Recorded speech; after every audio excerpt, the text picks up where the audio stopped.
মুহাম্মদ সাল্লাল্লাহু আলাইহি ওয়াসাল্লাম বলছে দাড়ি রাখো, এরা কাটে। বলছে টাকনুর উপরে প্যান্ট বড়, এরা নিচে পরে। এখন নায়কেরা দাড়ি রাখে, এরা দাড়ি রাখে।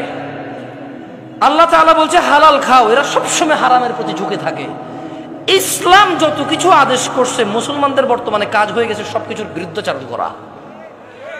ওয়াল্লাহি যদি শুকর খাওয়া হালাল হতো, কেউ শুকর খেত না, গরু খেত সবাই। যদি মদ খাওয়া হালাল হতো, এই মুসলমানরা মদের প্রতি এত আকৃষ্ট থাকতো না, সবাই পানের প্রতি থাকতো আকৃষ্ট। যদি সুদ আর ঘুষ খাওয়া হালাল হতো, তাহলে আজকের যে মুসলমান আমার চোখের সামনে আসি, আমার মনে হয় এরা কেউ সুদ আর ঘুষ খেত না। ওয়াল্লাহি যদি নামাজ পড়লে পাপ হতো, তো ফজরে তুমি মসজিদে জায়গা দিতে পারতা না। গান শুনলে পাপ হয়, কনসার্টে জায়গা হয় না। গান শুনলে পাপ হয়, কনসার্টে জায়গা হয় না। সিনেমা দেখলে পাপ হয়, ইন্টারনেটে মিলিয়ন বিলিয়ন্স ভিউ হয় ওইটার। বাবা মায়ের সাথে বেয়াদবি করলে পাপ হয়, কোন সন্তান তার বাপ মায়ের কথা শোনে না।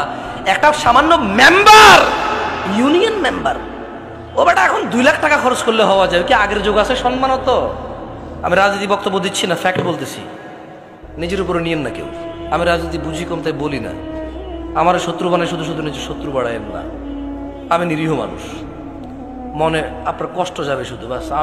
আমারও ইনশাল্লাহ কিছু করতে পারবেন না, আমিও পারবো না। আপনারা যা করবে, যদি কিছু হয় ওটা আল্লাহর তাকদীরে আছে, আমার হবে, আপনার হইলে ওটা আল্লাহর তাকদীরে আছে, তাই হবে, বাস, দ্যাটস ইট। আমি ভয় পাই না তা না, এই জন্য আরো অনেক কন্ট্রোল করে বলতেছি।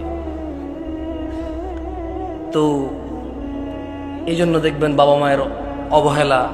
ওর যদি খালি ইউনিয়ন চেয়ারম্যানে বলে ওকে বলিস তো একটু দেখা করতে, ও লুঙ্গি কোনটা পড়বে এই টেনশনে পড়ে যাবে, যাইতে হবে রে। ওর বাপ মা ওকে ডেকে পাঠাইলেও বলো যে আসতেছি, বলে দিস পরে আসতেছি।